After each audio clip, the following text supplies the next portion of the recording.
ಇಲ್ಲಿ ಜೀವನಕ್ಕಾಗಿ ನಾನಾ ವೇಷ, ಉತ್ತಮ ಸಮಾಜಕ್ಕಾಗಿ, ಸತ್ಯಕ್ಕಾಗಿ, ನ್ಯಾಯಕ್ಕಾಗಿ, ಗುಪ್ತ ಮಾಹಿತಿಗಾಗಿ, ನೋವಿಗಾಗಿ, ನಲಿವಿಗಾಗಿ ಈ ಮಾರುವೇಷ.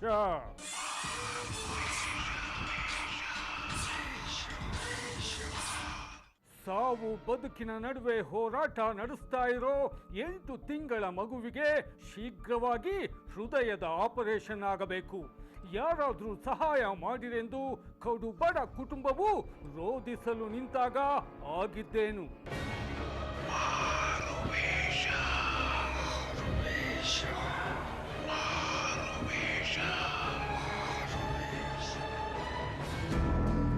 ವಾಣಿವಿಲಾಸ ಆಸ್ಪತ್ರೆಯಲ್ಲಿ ಇದೀಗ ಚಿಕಿತ್ಸೆ ಪಡಿತಾ ಇರುವ 8 ತಿಂಗಳ ಮಗುವಿನ ದಾರುಣ ಸಂಗತಿಗಳನ್ನ ತಿಳಿಯೋದಕ್ಕೂ ಮುಂಚೆ ನಮ್ಮ ಕಚೇರಿಗೆ ಬಂದ ಆ ಒಂದು ಕರೆಯ ಬಗ್ಗೆ ತಿಳಿಯೋಣ, ಆ ಹುಡುಗನ ಬಗ್ಗೆ ತಿಳಿಯೋಣ.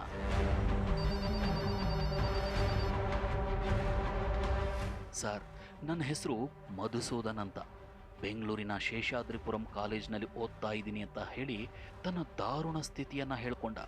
ಹಾಗೆ ಹೇಳ್ಕೊಂಡ ಹುಡುಗನ ಸ್ಥಿತಿಗತಿಗಳನ್ನ ಪರಿಶೀಲನೆ ಮಾಡಿ TV9 ಆತನನ್ನ ಭೇಟಿಯಾಯಿತು.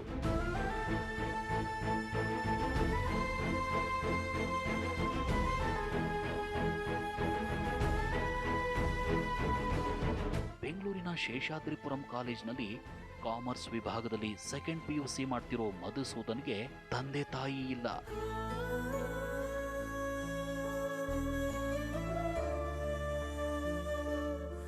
ನಮ್ಮ ತಂದೆಗೆ ಶುಗರ್ ಆಗಿ ಅವರು ತೀರ್ಕೊಂಡ್ರು. ಕೆಲಸ ಮಾಡ್ತಿದ್ರು ಅವರು driver sir. Driver sir, auto driving ಮಾಡ್ತಿದ್ರು. ನಮ್ಮ ಅಳಿಯ ಮಗಳು, ನನ್ನ ಮಗಳು ಫಸ್ಟ್ ಅವರಪ್ಪ ತೀರ್ಕೊಂಡ್ರು. ಅವಳು ತುಂಬ ಹುಷಾರಿಲ್ದಂಗೆ ಆಗೋಗ್ಬಿಟ್ಲು. ತಾಯಿ ಇಲ್ಲ, ಇವಾಗ ಅಪ್ಪನೂ ಇಲ್ಲ ಅಮ್ಮನೂ ಇಲ್ಲ.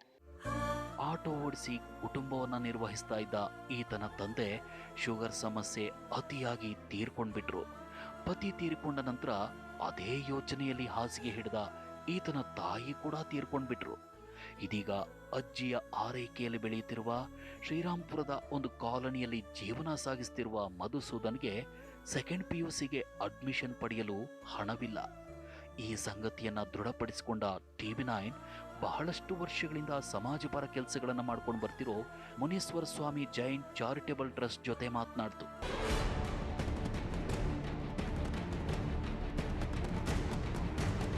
ತಂದೆ ತಾಯಿಯನ್ನು ಕಳೆದುಕೊಂಡು ಅಜ್ಜಿಯ ಆರೈಕೆಯಲ್ಲಿ ಬೆಳೆಯುತ್ತಿರುವ, ಇದೀಗ ಸೆಕೆಂಡ್ PUCಗೆ ಅಡ್ಮಿಷನ್ ಪಡೆಯಲು ಹಣವಿಲ್ಲದೆ ಪರಿತಪಿಸ್ತಾ ಇರುವ ಮಧುಸೂದನ್ನ ಸಂಕಷ್ಟದ ಸಂಗತಿಯನ್ನ ಆಲಿಸಿದ ಮುನೀಶ್ವರ ಸ್ವಾಮಿ ಜೈನ್ ಚಾರಿಟೇಬಲ್ ಟ್ರಸ್ಟ್ ಮಧುಸೂದನ್ ಫೀಸ್ಗಾಗಿ 25,000 ರೂಪಾಯಿಗಳನ್ನ ನೀಡಿ ಹೃದಯ ವೈಶಾಲ್ಯತೆಯನ್ನು ಮೆರೆಯಿತು. ಮುಂದೇನೂ ಸಹಾಯಕ್ಕೆ ನಿಲ್ಲೋದಾಗಿ ಹೇಳ್ತು.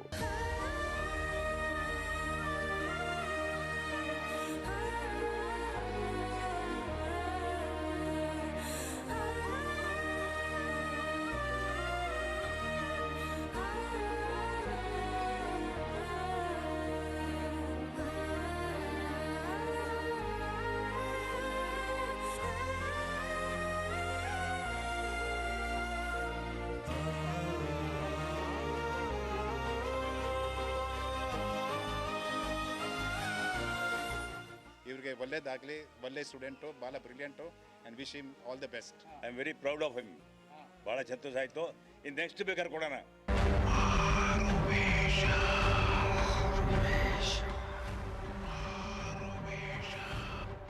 ಮಾಲಿನಿ ಎಂಬುವವರು ನೀಡಿದಂಥ ಮಾಹಿತಿಯನ್ನಾಧರಿಸಿ ನಮ್ಮ ಮಾರುವೇಷ ತಂಡವು ಮೊದಲಿಗೆ ಸತ್ಯಾಸತ್ಯತೆಯ ಪರೀಕ್ಷೆ ನಡೆಸಿತು.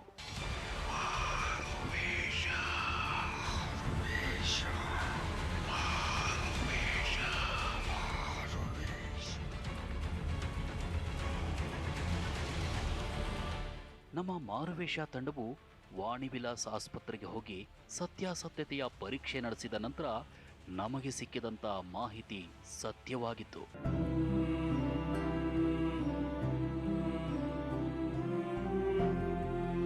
ನಮ್ಮ ತಂಡ ದೃಢಪಡಿಸಿಕೊಂಡ ಮಾಹಿತಿಯಾದ್ರೂ ಏನು ಅಂದ್ರೆ, ಈ ವೃದ್ಧೆಯ ಮಗಳ 8 ತಿಂಗಳ ಮಗು ಸಾವು ಬದುಕಿನ ನಡುವೆ ಹೋರಾಟ ನಡೆಸ್ತಿರೋದು, ಹೃದಯದಲ್ಲಿ ದೊಡ್ಡ ರಂಧ್ರವಿರೋದು, ಕೂಡಲೇ ಆಪರೇಷನ್ ಮಾಡಬೇಕು, ಇಲ್ಲದೇ ಇದ್ರೆ ಪ್ರಾಣಕ್ಕೆ ಅಪಾಯ ಅನ್ನೋದು, ಆಪರೇಷನ್ ಮಾಡಿಸಲು ಹಣವಿಲ್ಲದೆ ಏನೋ ತೋಚಿದಂತ ಸ್ಥಿತಿಯಲ್ಲಿರೋದು. ಇಡೀ ಕುಟುಂಬ ರೋಧಿಸ್ತಾ ಇರೋದು. ಈ ಮಾಹಿತಿ ದೃಢಪಟ್ಟ ಕೂಡಲೇ ಮಗುವಿಗೆ ಆಪರೇಷನ್ ಮಾಡಿಸಲು TV9 ನಿರ್ಧಾರ ಮಾಡಿತು. ನಾವು ವಾಣಿ ವಿಲಾಸ್ ಆಸ್ಪತ್ರೆಗೆ ಹೋದ್ವಿ. ವೃದ್ಧೆಯನ್ನ ಭೇಟಿ ಮಾಡಿದ್ವಿ.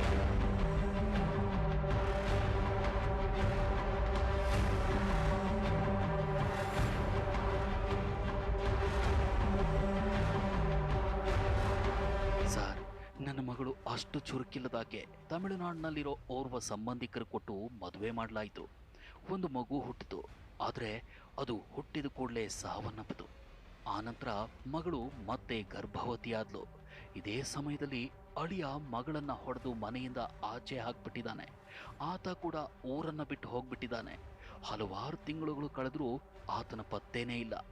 ಗರ್ಭವತಿಯಾದ ಮಗಳು ರೋಧಿಸ್ತಾ ಬೆಂಗಳೂರಿಗೆ ಬಂದುಬಿಟ್ಲು.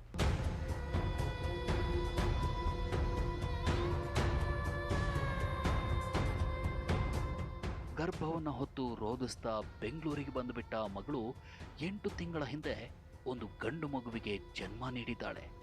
ಆದರೆ 8 ತಿಂಗಳ ಆ ಮಗು ಇದೀಗ ಸಾವು ಬದುಕಿನ ನಡುವೆ ಹೋರಾಟ ನಡೆಸ್ತಿದೆ.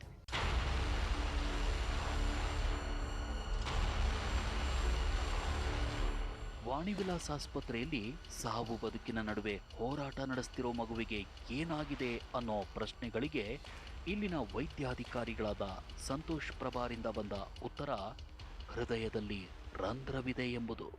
ಅವರನ್ನು ಜಯದೇವಾಗ ಕೇಳಿಸಿದ್ರು. ಜಯದೇವದಲ್ಲಿ 2D ಎಕೋ ಮಾಡಿಕೊಂಡಾಗ ವೆಂಟ್ರಿಕ್ಯುಲರ್ ಸೆಪ್ಟಲ್ ಡಿಫೆಕ್ಟ್ ಅಂತ ಡಯಾಗ್ನೋಸ್ ಮಾಡಿದ್ದಾರೆ. ಅಲ್ಲಿ ಇರುವ ವೈದ್ಯರ ಪ್ರಕಾರ ಬೇಗ ಆದಷ್ಟು ಒಳ್ಳೆಯದು ಅಂತ ಅವರ ಅಭಿಪ್ರಾಯ ಇದೆ. ಮಗುಗೆ ಸುಮಾರು 1,15,000 ಎಕ್ಸ್ಪೆಂಡಿಚರ್ ಬರುತ್ತೆ ಅಂತ ಅವರು ಎಕ್ಸ್ಪೆಂಡಿಚರ್ ಕೊಟ್ಟಿದ್ದಾರೆ.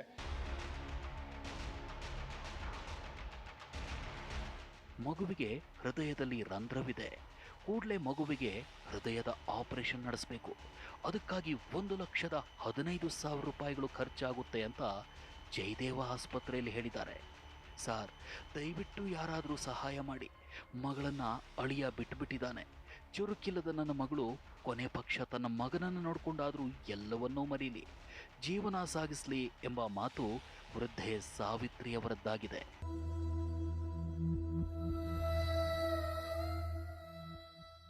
குழந்தை அதை ஆப்ரேஷன் பண்ணா அவ்வளோ வசதி நாங்கள் இல்லை. எல்லாம் கூலி வேலை தான் செய்கிறோம். கூலி வேலை தான் எங்கள் பசங்க செய்கிறாங்க. அவ்வளோ வசதி எங்களுக்கு இல்லை சார். இப்போ ಏನು ಕೆಲಸ ಮಾಡೋದು? எல்லாம் அந்த டைல்ஸ் போடுறாங்க, அந்த வேலை சார்.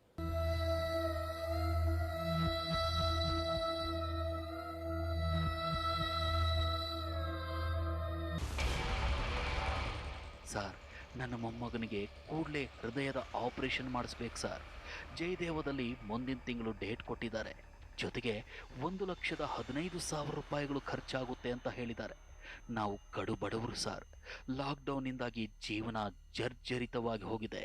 ಊಟಕ್ಕೂ ಸಮಸ್ಯೆ ಆಗಿದೆ ಅಂತ ರೋಧಿಸ್ತಿರೋ ಅಜ್ಜಿ ಹಾಗೂ ಮಗಳ ಅಳಲನ್ನ ನಾವು ಅವರಿಗೆ ತಿಳಿಸಿದ ಕೂಡಲೇ ಆ ಇಬ್ಬರು ಸ್ನೇಹಿತೆಯರು ವಾಣಿ ವಿಲಾಸ್ ಆಸ್ಪತ್ರೆಗೆ ಬಂದು ಮಗುವಿನ ಆಪರೇಷನ್ಗಾಗಿ ತಲಾ 25,000ಗಳನ್ನು ಕೊಟ್ಟರು. ಒಟ್ಟು 50,000 ರೂಪಾಯಿಗಳು ಆಪರೇಷನ್ಗಾಗಿ ಜೋಡಣೆಯಾದವು.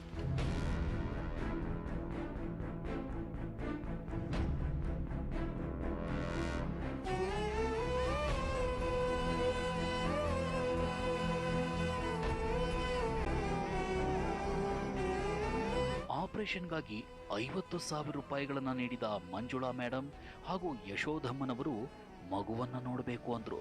ವೈದ್ಯರ ಅನುಮತಿ ಪಡೆದು ಮಗುವನ್ನ ತೋರಿಸಲಾಯಿತು. ತುಂಬು ಹೃದಯದಿಂದ ಈ ಇಬ್ಬರು ಮಗುವಿಗೆ ಆಶೀರ್ವಾದ ಮಾಡಿದ್ರು.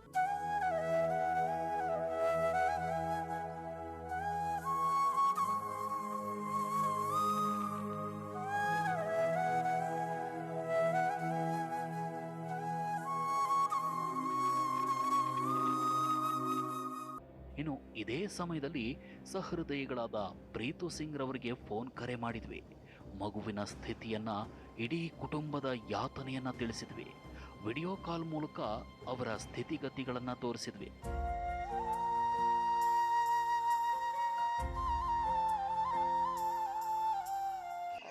ಹಾರ್ಟಲ್ಲಿ ಹೋಲ್ಸ್ ಆಗಿದೆ, ಎಮರ್ಜೆನ್ಸಿ ಆಪರೇಷನ್ನು. ಅದಕ್ಕೆ ಅವ್ರಿಗೆ ಸ್ವಲ್ಪ ಹಣದ ನೆರವು ಬೇಕಾಗಿತ್ತು. ತಮ್ಮ ಕಡೆಯಿಂದ ಎಷ್ಟು ಇದು ಮಾಡ್ಬೋದು? ಖಂಡಿತ 1000 ರೂಪಾಯಿ ಕೊಡ್ತೀನಿ. ಸಾವು ಬದುಕಿನ ನಡುವೆ ಹೋರಾಟ ನಡೆಸ್ತಿರೋ ಮಗುವಿನ ಆಪರೇಷನ್ಗಾಗಿ 10,000 ರೂಪಾಯಿಗಳನ್ನ ಕೊಡೋದಾಗಿ ಹೇಳಿದ ಪ್ರೀತು ಸಿಂಗ್ ರವರು ಕೂಡಲೇ 10,000 ರೂಪಾಯಿಗಳನ್ನ ಆನ್ಲೈನ್ ಮೂಲಕ ಟ್ರಾನ್ಸ್ಫರ್ ಮಾಡಿದ್ರು.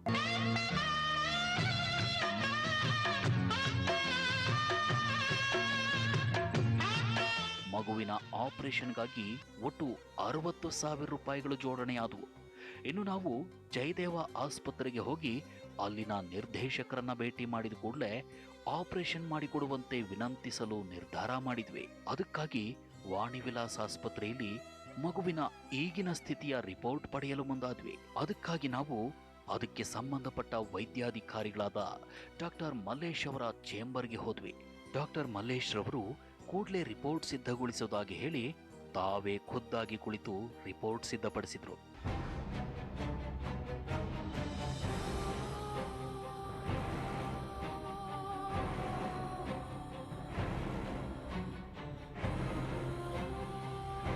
ಡಾಕ್ಟರ್ ಮಲ್ಲೇಶ್ ಅವರು ರಿಪೋರ್ಟ್ ಸಿದ್ಧಗೊಳಿಸಿದ ಕೂಡಲೇ ನಾವು ಆ ರಿಪೋರ್ಟ್ ಹಿಡಿದು ಜಯದೇವ ಆಸ್ಪತ್ರೆ ಕಡೆಗೆ ಧಾವಿಸಿದ್ವಿ.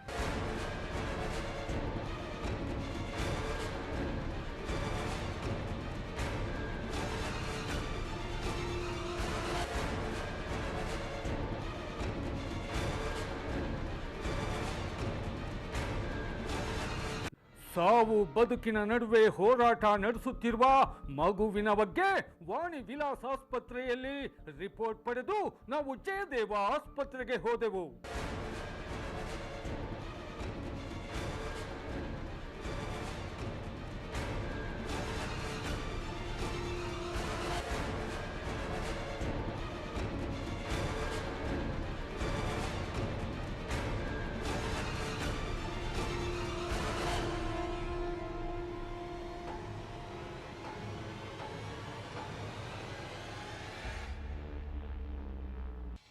ದೇಶದ ಪ್ರತಿಷ್ಠಿತ ಹೃದ್ರೋಗ ಆಸ್ಪತ್ರೆಯಾಗಿರುವ ಜಯದೇವ ಆಸ್ಪತ್ರೆಗೆ ರಿಪೋರ್ಟ್ ಹಿಡಿದು ಧಾವಿಸಿದ ನಾವು ಇಲ್ಲಿನ ನಿರ್ದೇಶಕರಾದ ಹೆಸರಾಂತ ವೈದ್ಯರಾದ ಡಾಕ್ಟರ್ ಮಂಜುನಾಥ್ ರವರನ್ನ ಭೇಟಿ ಮಾಡಿದ್ವಿ.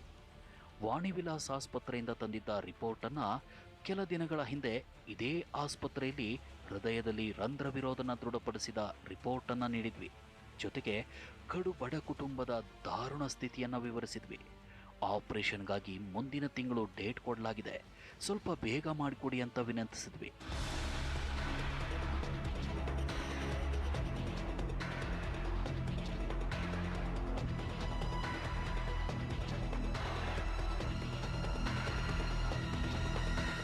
ಸಾವು ಬದುಕಿನ ನಡುವೆ ಹೋರಾಟ ನಡೆಸ್ತಿರೋ 8 ತಿಂಗಳ ಮಗುವಿನ ರಿಪೋರ್ಟ್ ಅನ್ನ ಸಮಗ್ರವಾಗಿ ಪರಿಶೀಲನೆ ನಡೆಸಿದ ಡಾಕ್ಟರ್ ಮಂಜುನಾಥ್ ಸರ್ ಒಂದು ಮಾತನ್ನ ಹೇಳಿದ್ರು. ಆ ಮಾತಾದ್ರೂ ಏನು ಅಂದ್ರೆ ಮಗುವಿಗೆ ಕೂಡಲೇ ಆಪರೇಷನ್ ನಡೆಸ್ತೀವಿ ಎಂಬುದು. ಜೊತೆಗೆ ಅವರು ಹಣ ಕಟ್ಟೋದು ಬೇಡ, ಉಚಿತವಾಗಿ ಆಪರೇಷನ್ ಮಾಡಿಕೊಡ್ತೀವಿ ಅನ್ನೋದು. ವಿಶಾಲವಾದ ಹೃದಯಕ್ಕಿಂತ ಗುಡಿಯು ಎಲ್ಲಿದೆ, ಪ್ರೀತಿಯ ತೋರಿಸೋ ಮನುಜ ಬಿಟ್ಟು ದೈವವು ಬೇರೆಲ್ಲಿದೆ. ಅದೇ 8 ತಿಂಗಳು ಮಗು ಇದು, ಅಪೌಷ್ಟಿಕತೆ ತುಂಬ ಇದೆ. ಮತ್ತೆ ಹೃದಯದಲ್ಲೇ ಹುಟ್ಟಿನಿಂದಲೇ ಒಂದು ಹೋಲ್ ಬಂದಿದೆ. ಈ ಹೋಲ್ ಮೂಲಕ ಏನಾಗ್ತಾ ಇದೆ ಅಂದರೆ ಹೃದಯದ ಎಡಭಾಗದಿಂದ ಬಲಭಾಗಕ್ಕೆ ರಕ್ತ ಹರಿತದೆ. ಇದನ್ನ ಹಾರ್ಟ್ ಹೋಲ್ಸ್ ಅಂತೀವಿ, ನಮ್ಮ ಮೆಡಿಕಲ್ ಭಾಷೆನಲ್ಲಿ VSD ಅಂತ ಹೇಳ್ತೀವಿ. ಸೊ ಇದು ಈ ರಂಧ್ರ ಏನಿದೆ ಇದು ತುಂಬ ದೊಡ್ಡದಿದೆ. ಸೊ ತುರ್ತಾಗಿ ಮಗುಗೆ ಓಪನ್ ಹಾರ್ಟ್ ಸರ್ಜರಿ ಆಗಬೇಕಾಗಿದೆ. ಸೊ ಸ್ವಲ್ಪ ಅಪೌಷ್ಟಿಕತೆ ಮತ್ತು ಮಗು ತೂಕ ಕೂಡ ಕಡಿಮೆ ಇರೋದ್ರಿಂದ ಸ್ವಲ್ಪ ರಿಸ್ಕ್ ಇರುತ್ತೆ. ಬಟ್ ಈಗ ಇದಕ್ಕೆ ಓಪನ್ ಹಾರ್ಟ್ ಸರ್ಜರಿ ಒಂದೇ ದಾರಿ. ಕರ್ಕೊಂಬರ್ಲಿ, ಈಗ ವಾಣಿವಿಲಾಸಲ್ಲಿ ಇದೆ ಅಂತ ಕೇಳಿದೆ ಮಗು. ಸೊ ನಾಳೆ ಈ ಮಗುನ ಕರ್ಕೊಬನ್ನಿ, ಇಲ್ಲಿ ಅಡ್ಮಿಟ್ ಮಾಡ್ತೀವಿ, ಓಪನ್ ಹಾರ್ಟ್ ಸರ್ಜರಿ ಮಾಡಿ ನೋಡ್ಕೊಳ್ಳೋಣ. ಹಾಗೆ ತಂದೆ ತಾಯಿಗಳು ಏನೋ ಕೂಲಿ ಕಾರ್ಮಿಕರು ಅಂತ ಕೇಳಿದೆ, ತುಂಬ ಬಡವರು ಅಂತ ಕೇಳಿದೆ. ಸೊ ಸಹಾಯ ಮಾಡೋಣ. ಸೊ ಅವ್ರೇನು ದುಡ್ಡು ಕಟ್ಟೋ ಅವಶ್ಯಕತೆ ಇಲ್ಲ. ಸೊ ಡೆಫಿನೆಟ್ ಆಗಿ ಓಪನ್ ಹಾರ್ಟ್ ಸರ್ಜರಿ ಮಾಡಿಸೋಣ. ಬಟ್ ಸ್ವಲ್ಪ ರಿಸ್ಕ್ ಜಾಸ್ತಿ ಇದೆ, ಯಾಕೆಂದರೆ ಮಗುವಿನ ತೂಕ ಕಡಿಮೆ ಇದೆ, ಆಮೇಲೆ ಅಪೌಷ್ಟಿಕತೆ ಇದೆ, ಅಂದರೆ ಮ್ಯಾಲ್ ನ್ಯೂಟ್ರಿಷನ್ ಅಂತ ಹೇಳ್ತೀವಲ್ಲ. ಸೊ ಎಲ್ಲ ಪ್ರಯತ್ನ ಮಾಡೋಣ. ಸೊ ನಾಳೆ ಬರಲಿ. ಹುಟ್ಟಿನಿಂದಲೇ ಮಗುವಿನ ಹೃದಯದಲ್ಲಿ ರಂಧ್ರವಿದೆ. ಜೊತೆಗೆ ಮಗು ಅಪೌಷ್ಟಿಕತೆಯಿಂದ ಬಳಲ್ತಾ ಇದೆ. ಕೂಡಲೇ ಓಪನ್ ಹಾರ್ಟ್ ಸರ್ಜರಿ ಮಾಡಬೇಕಾಗಿದೆ, ರಿಸ್ಕ್ ಜಾಸ್ತಿ ಇದೆ, ನಾಳೆನೇ ಕರ್ಕೊಂಡು ಬಂದು ಅಡ್ಮಿಟ್ ಮಾಡಿ ಉಚಿತವಾಗಿ ಆಪರೇಷನ್ ಮಾಡೋಣವೆಂಬ ಡಾಕ್ಟರ್ ಮಂಜುನಾಥ್ ಅವರ ಮಾತಿನಿಂದ ಸಂತಸವಾಯಿತು. ಜೊತೆಗೆ ಆತಂಕವೂ ಆರಂಭವಾಯಿತು. ನಾವು ಡಾಕ್ಟರ್ ಮಂಜುನಾಥ್ ರವರಿಗೆ ಕೃತಜ್ಞತೆಯನ್ನ ಸಲ್ಲಿಸಿ ಅಲ್ಲಿಂದ ಹೊರ ನಡೆದ್ವಿ.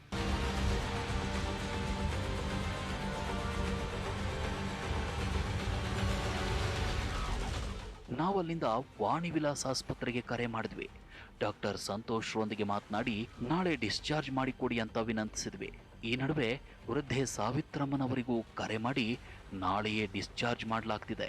ಜಯದೇವ ಆಸ್ಪತ್ರೆಯ ನಿರ್ದೇಶಕರು ಕೂಡಲೇ ಆಪರೇಷನ್ ಮಾಡೋದಾಗಿ ಹೇಳಿದ್ದಾರೆ. ಜೊತೆಗೆ ಉಚಿತವಾಗಿ ಆಪರೇಷನ್ ನಡೆಸ್ಕೊಡೋದಾಗಿ ಹೇಳಿದ್ದಾರೆ. ಇದೀಗ ದಾನಿಗಳಿಂದ ಬಂದಿರೋ 60,000 ರೂಪಾಯಿಗಳನ್ನ ನೀವು ಔಷಧೋಪಚಾರಕ್ಕೆ ಬಳಸ್ಕೊಳ್ಳಿ ಅಂತ ಹೇಳಿದ್ವಿ. ವೃದ್ಧೆ ಸಾವಿತ್ರಮ್ಮ ಫೋನ್ನಲ್ಲಿ ಬಿಕ್ಕಿ ಬಿಕ್ಕಿ ಅಳಲಾರಂಭಿಸಿದ್ರು. ರೊಂಬ ನೆಂಡ್ರಿಯಪ್ಪ ಅಂತ ತಮಿಳಿನಲ್ಲಿ ಧನ್ಯವಾದಗಳನ್ನ ಹೇಳಲು ನಿಂತರು.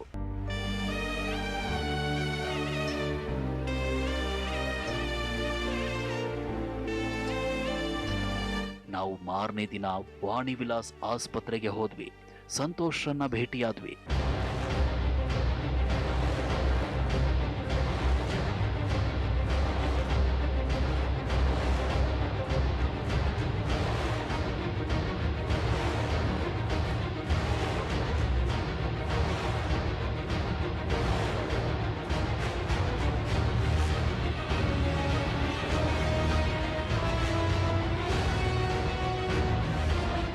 ವೈದ್ಯಾಧಿಕಾರಿಗಳಾದ ಡಾಕ್ಟರ್ ಸಂತೋಷ್ ಹಾಗೂ ವೈದ್ಯರ ತಂಡ ಡಿಸ್ಚಾರ್ಜ್ಗೆ ಎಲ್ಲ ರೀತಿಯ ಸಿದ್ಧತೆಗಳನ್ನು ನಡೆಸಿತು.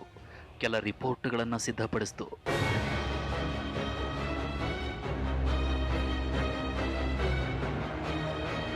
ಡಿಸ್ಚಾರ್ಜ್ ರಿಪೋರ್ಟ್ಗಳನ್ನು ಸಿದ್ಧಪಡಿಸಿದ ನಂತರ ಡಾಕ್ಟರ್ ಸಂತೋಷ್ ಪ್ರಭಾರವರು ವಾಣಿ ವಿಲಾಸ್ನಿಂದ ಜಯದೇವಾಗೆ ಹೋಗಲು ಆಂಬ್ಯುಲೆನ್ಸ್ ಕಳಿಸೋದಾಗಿ, ಜೊತೆಗೆ ಓರ್ವ ವೈದ್ಯರನ್ನು ಕೂಡ ಕಳಿಸೋದಾಗಿ ಹೇಳಿದರು.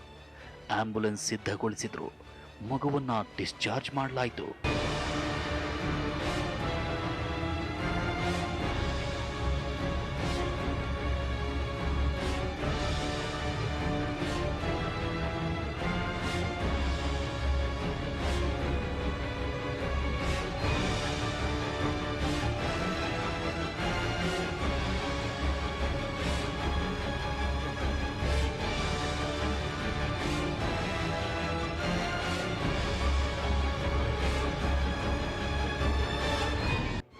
ಬೇಗ ಆಪರೇಷನ್ ಆಗುತ್ತೆ ಎಂಬ ಸಂತಸ, ಜೊತೆಗೆ ಏನಾಗುತ್ತೋ ಅನ್ನೋ ಆತಂಕ.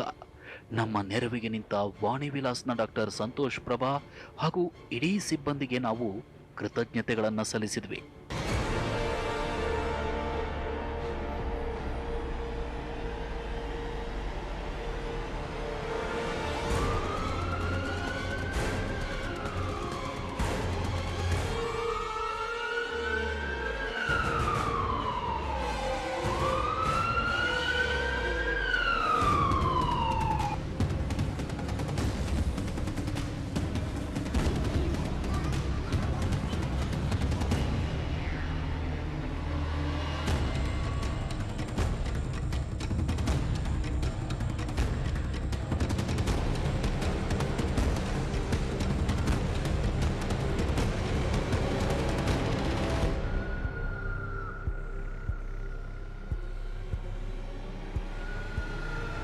ಮಗುವನ್ನ ಜಯದೇವ ಆಸ್ಪತ್ರೆಗೆ ಎತ್ತಿಕೊಂಡು ಹೋದ ನಂತರ ಏನಾಯ್ತು ಅಂತ ಹೇಳ್ತೀವಿ.